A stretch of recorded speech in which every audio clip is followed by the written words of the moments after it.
आप सभी 3 बार ओंकार ध्वनि का उच्चारण करेंगे और 1 बार गायत्री मंत्र का पाठ करेंगे।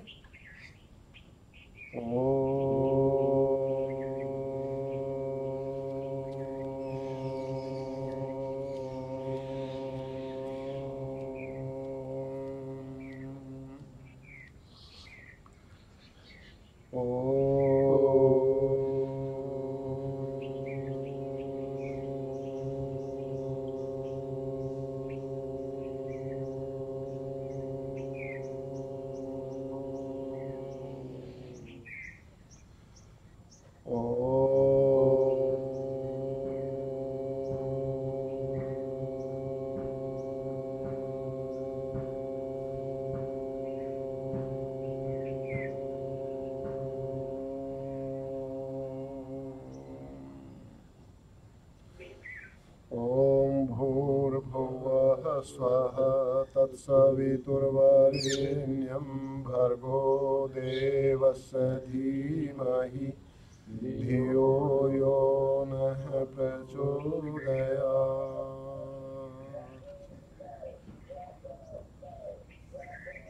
उपस्थित सज्जनों, आप सभी का स्वागत है।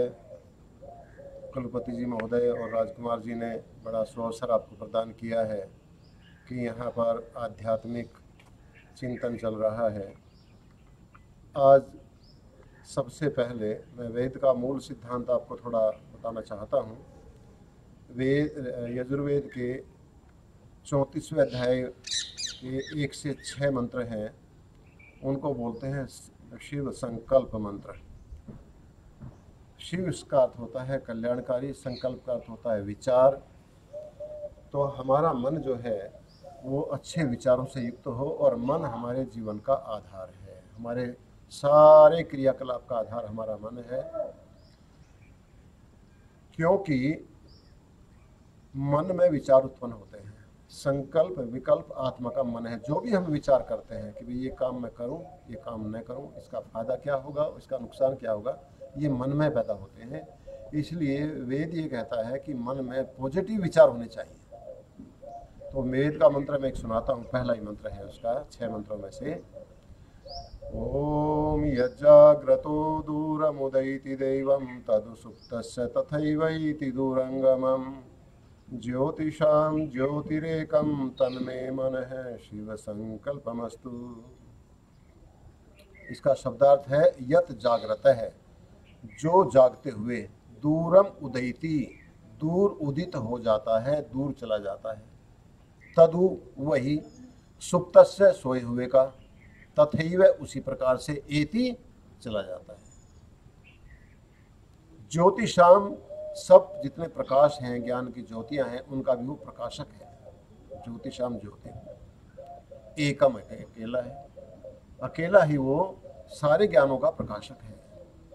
तन्मे मन है, वह मेरा मन, तत् में मन है, वह मेरा मन, शिव संकल्पमस्तु, अच्छे विचारों वाला हो, पॉजिटिव विचारों वाला हो। अब ये सकारात्मक विचार, पॉजिटिव विचार क्यों जरूरी हैं? ये इतने जरूरी हैं हमारे जीवन में, जितना हमारे जीवन के लिए वायु जरूरी है, जितना हमारे जीवन के लिए पानी जरूरी है, जितना हमारे जीवन के लिए भोजन जरूरी है, उतने उससे भी ज़्यादा जरूरी है हमारे मन में सकारात्मक विचार जरूरी है, पॉजिटिव विचार जरूरी है, शिव संकल्प जरूरी है। क्योंकि हमारा जीवन विचारों से ही बनता है। जैसा हम विचार करेंगे वैसा ही हम काम करेंगे।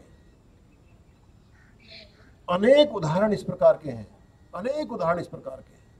मन में यदि तनाव होगा, मन में यदि चिंता होगी, मन में यदि गलत विचार होंगे, आप सुखी रह नहीं सकते। मैं एक उदाहरण देता हूं। आप यहां पर बैठे हुए हैं और यहां बैठ करके सोचो, यार मेरा पड़ोसी जो है ये बहुत गंदा है, ये रोज आकर के गंदा कर देता है गली को, और इसको आज सबक सिखाना है, इसको आज पाठ पढ़ाना है। ये विचार करते ही आप परेशान शुरू हो जाएंगे। कैसे सिखाना है, कैसे झगड़ा करना है, कैसे दंड देना है, मतलब 10-15 मिनट में ही आप यहाँ बैठ नहीं पाएंगे और इतने परेशान उद्विग्न हो जाएंगे कि आप खड़े होकर घूमने लगेंगे। हो जाएगी ऐसी स्थिति? नहीं हो जाएगी? चिंतन मात्र से, अभी कुछ नहीं किया आपने, अभी चिंतन ही किया है। और यदि आपने कोई नकारात्मक विचार कर दिया, नकारात्मक काम कर दिया, तो आप कई दिन तक आराम की नींद नहीं सो पाओगे, कई दिन तक आराम से बैठ नहीं पाओगे। ये मन ये प्रभाव डालता है। आप सोने लगे, सोते समय आपको कोई क्रोध की बात याद आ गई कि आज तो ऑफिस में गया था, वहां बॉस से झगड़ा हो गया, वो याद आते आपकी नींद गायब। और 10-15 मिनट तो आप कोशिश करेंगे सोने की, फिर उठकर घूमने लगेंगे, बैठ जाएंगे उठ करके, ये स्थिति आ जाएगी। और आप यदि मन में ये सोच लो, ये संकल्प कर लो कि यार कोई बात नहीं, मेरा पड़ोसी है तो गंदा, लेकिन आज मैं उससे जाके प्यार से बोलूंगा,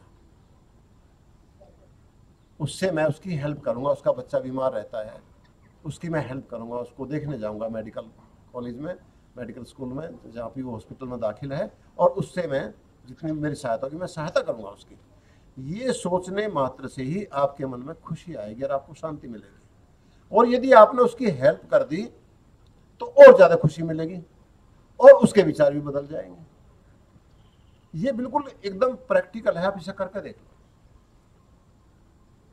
यदि आप प्रतिदिन ये सोचें कि यार मेरे को ये बीमारी ना हो जाए, आप डर लगने लगे, वो बीमारी आपको घेर लेगी।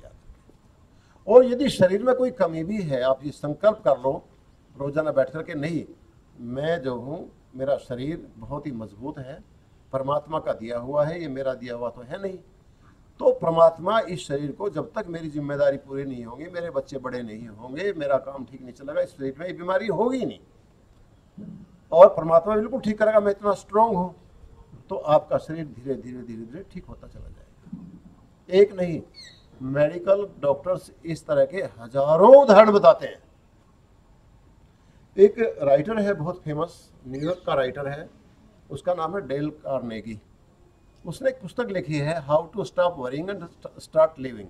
उसने उसमें एक एग्जाम्पल दिया, एक उदाहरण दिया है कि एक मल्टी मिलियनर इंडस्ट्रियलिस्ट था, उद्योगपति था, और अपने उद्योग में वो इतना मशगूल रहता था, इतना तनाव में रहता था कि उसने जिंदगी भर कभी इंजॉय नहीं किया जब से वो बिजनेस में आया था, और अपने मल्टीप्लाई करता जा रहा था अपनी फैक्ट्रियों को, अपने पैसे को, अपने उसको। अब वो दबाव जो था काम करने का, जो तनाव था उसके शरीर पर, उसने उसके शरीर को तोड़ दिया, उसको कैंसर हो गया। जब कैंसर हो गया तो डॉक्टरों ने कहा, देखो भाई आपके पास में 6 महीने का समय है जो कैंसर आपको हुआ है, और हम इसका इलाज नहीं कर सकते। अब 6 महीने में आप अपना जो करना चाहो कर लो। अब वो घर आया, बड़ा चिंतित था। चिंतित में होने के बाद उसने बैठ करके सोचा कि मैंने पूरी जिंदगी पैसा बढ़ाने में, मल्टीप्लाई करने में पैसे को अपना सारा समय लगा दिया, कभी अपने इंजॉयमेंट की सोची थी। मैं बचपन में सोचता था कि देश विदेश में घूमूंगा जब मेरे पास पैसा हो जाएगा, इस जगह जाऊंगा, इस तरह से इंजॉय करूंगा, संगीत सुना करूंगा। वो सब कुछ होने के बाद मैंने कभी सुना ही नहीं। अब 6 महीने है तो मैं अपने इस 6 महीने में मैं अपने मन की पूरी निकाल लूँ, जो मेरे मन में एंजॉयमेंट करने की बात थी, उसके बाद में मरना तो है ही। अब उसने क्या किया कि अपनी फैक्ट्रियां बेच दी, एक पूरा शिप उसने लिया किराए पर, और उसमें सारे अपने आमोद प्रमोद के साधन जो उसके मन में थे वो रख लिए, और अपना ताबूत भी रख लिया जिसमें उसकी डेड बॉडी रखी जाए, और न्यूयॉर्क में ज़मीन भी खरीद ली जहाँ पर उसको दफनाया जाएगा। और शिप के मालिक को कहा कि भाई कहीं भी मैं मेरी मृत्यु हो जाए, मुझे वर्ल्ड की सैर पर निकलना है, इसमें बैठ करके सब आमोद प्रमोद के साधन रख दिए, मैंने पैसा जमा करा दिया, जहाँ मेरी डेथ हो जाए वहाँ मुझे ताबूत में रख करके, और ये मेरी कब्र है, यहाँ करके दफना देना हमारे रीति रिवाज के अनुसार। अब वो उसने यात्रा शुरू करी। 6 महीने के बाद में जब वो लौटा, उसके पास पैसे तो नहीं थे क्योंकि वो तो खर्च कर दिया उसने। वो डॉक्टर के पास जब गया तो डॉक्टर कहते थे तो कोई बीमारी नहीं है। आप समझे? तो बीमारी कहाँ से चलती है? बीमारी चलती है माइंड से, क्योंकि तनाव दूर हो गया, खुश रहा, प्रसन्न रहा, जो चाहता था वो उसको मिल रहा था, तो और खुशी उसकी बढ़ी। अब जब वो सारी चीजें चली गई तो वो बिल्कुल एकदम स्वस्थ हो गया। ऐसे अनेक उदाहरण है। एक उदाहरण मैंने लंदन का पढ़ा था, हार्ट पेशेंट के लिए। तो डॉक्टर ने बताया उसको कि आप जो है मतलब ठीक हो जाएंगे, कोई ऐसी बात नहीं। लेकिन जब डॉक्टरों की बातचीत हो रही थी, उसके मन में बैठ गया कि डॉक्टर तो मुझे दिलासा तो दे रहे हैं, लेकिन जब मैं आया था, एडमिट हुआ था, तो ये बात कह रहे थे कि बीमारी तो नहीं बच पाएगा ये आदमी, तो ये तो बीमारी बड़ी खतरनाक है। तो डॉक्टर ये कहता है कि हमें ये उम्मीद थी कि हम ज़्यादा से ज़्यादा इसको 3 दिन रखेंगे, चौथे दिन इसकी छुट्टी हो जाएगी। लेकिन जब हमने उससे पूछा, उसकी तबीयत खराब होने लगी, भाई तुम ऐसे क्यों, तुम्हारी भी तबीयत खराब होती जा रही? कहला नहीं, आप मुझे दिलासा दे रहे हो। जब मैं आया था यहाँ पर एडमिट हुआ था, तब 3 डॉक्टर आप खड़े थे और ये बात कर रहे थे, और आप कह रहे थे कि ये बचना बहुत मुश्किल है। हमने कहा कि मेडिकल की भाषा में इसका ये अर्थ होता है। उसके दिमाग में नहीं बैठी और अंत में 1 महीने के अंदर अंदर उसकी डेथ हो गई, क्योंकि वो मन से टूट चुका था। फिर कहा कि एक मरीज हमारे पास में ऐसा भी आया कि जिसके बचने की बहुत कम उम्मीद थी, और वो आश्चर्यजनक ढंग से धीरे धीरे धीरे धीरे करके और वो ठीक हो गया 1 महीने में। उसका हमें यह था कि ज़्यादा से ज़्यादा 3 दिन 4 दिन जीवित रहेगा, इससे ज़्यादा हम नहीं बचा पाएंगे, इतना हार्ट उसका खराब था। तो जब वो ठीक हो गया था, हमने उससे पूछा कि तुम ये बताओ तुम ठीक कैसे हुए? जब तुम आए थे हमें उम्मीद नहीं थी कि आप बच जाओगे, यहाँ से जीवित वापस जाओगे। कहा कि जब मैं दाखिल हुआ तो आपने कहा था कि इसका हार्ट तो घोड़े की तरह दौड़ रहा है, running his heart like a horse. उसका मतलब ये होता है कि भाई इसका हार्ट तो गया। उसने लगा दिया कि जब मेरा हार्ट घोड़े की तरह मजबूत है और घोड़े की तरह दौड़ रहा, तो मैं मर ही नहीं सकता, उसके दिमाग में बैठ गया कि अब मैं मरूंगा नहीं, मेरा हार्ट तो घोड़े की तरह मजबूत है, और वो ठीक हो गया। तो उन्होंने ये निष्कर्ष निकाला डॉक्टर्स ने कि भाई मन जो है ना, ये बहुत ज़्यादा प्रभाव डालता है हमारी बॉडी में, बहुत ज़्यादा। बॉडी पर नहीं, पॉजिटिव जितने विचार हैं ये हमारे पूरे व्यवहार को प्रभावित करते हैं, पूरे व्यवहार को प्रभावित करते हैं। आप मान लीजिए ऑफिस में परेशान हैं किसी से, और आप उसको ये संदेश दे मन से कि भी नहीं, ये लड़का बड़ा अच्छा है, इसको भी अपना घर चलाना है, हो सकता है घर की इसकी जिम्मेदारियों में इसको नहीं दबकाऊंगा, आज से बड़े प्यार से बोलूंगा, मन मन में पहले प्यार से बोलो, फिर उसको वर्चुअली प्यार से बोलो, उसका व्यवहार एकदम बदल जाएगा आपके साथ और आपका दोस्त बन जाएगा। तो वेद ये कहता है कि जो मन है ये सबसे अधिक ताकतवर है। और ये 6 मंत्र का निर्देश कैसे दिया है? महर्षि दयानंद ये कहते हैं कि इन 6 मंत्रों का पाठ जब आप सोने लगो, सारे काम आपके समाप्त हो जाएं, बिस्तर पर बैठ करके इनका अर्थ सहित चिंतन करो इन 6 मंत्रों का। सबके अंत में एक ही बात आती है, तन में मन है शिव संकल्पमस्तु। देखिए, वेद को आप पढ़ेंगे तो वेद की भाषा एक तो बहुत सिंपल है। अब तन में मन है शिव संकल्पमस्तु, इसमें कोई ऐसा शब्द तो नहीं जो आपने ना सुना हो। मन भी आपने सुना हुआ है, शिव भी आपने सुना है, संकल्प भी सुना हुआ है। अब अस्तु नहीं सुना होगा तो अस्तु का मतलब आता होवे, वो मेरा मन अच्छे विचारों वाला बने। और जागृति भी सुना है, जागते हुए, भाषा तो वहीं से निकली ना, हमारी सारी हिंदी हरियाणवी जितनी भारत की भाषा है, भारत की दुनिया की, वो सब संस्कृत से निकली है मोटे मोटे तौर पर। लेकिन वो मानते नहीं इस बात को, मानने लगेंगे धीरे धीरे करके। तो वेद कोई भी दकियानुसी बात नहीं करता, वेद कोई भी अनसाइंटिफिक बात नहीं करता, कोई बहकाने की बात नहीं करता, कोई सुपरस्टिशियस थिंग की बात नहीं करता। वो बात जो आज से लाखों वर्ष पहले थी, वही बात आज बिल्कुल सत्य हो रही है। सारे साइकोलॉजिस्ट ये कह रहे हैं कि मन को पॉजिटिव विचारों से भरो, सारे साइकोलॉजिस्ट। और सारी समस्याएं हमारी किससे हो रही हैं? वो नेगेटिव विचारों से हो रही है। आप यदि संकल्प करो कि वे, जैसे प्रधान जी आपका प्रॉब्लम है घुटने में, आप ये संकल्प करो कि मेरा घुटना भगवान ये ठीक करो, मैं तो इतना ताकतवर हूँ, भगवान का पुत्र हूँ। वेद में लिखा है कि शृण्वन्तु सर्वे अमृतस्य पुत्राः, आप अमृत के जो मरता नहीं कभी उसके पुत्र हो, ईश्वर की संतान हो, तो आपका शरीर कैसे खराब हो सकता है?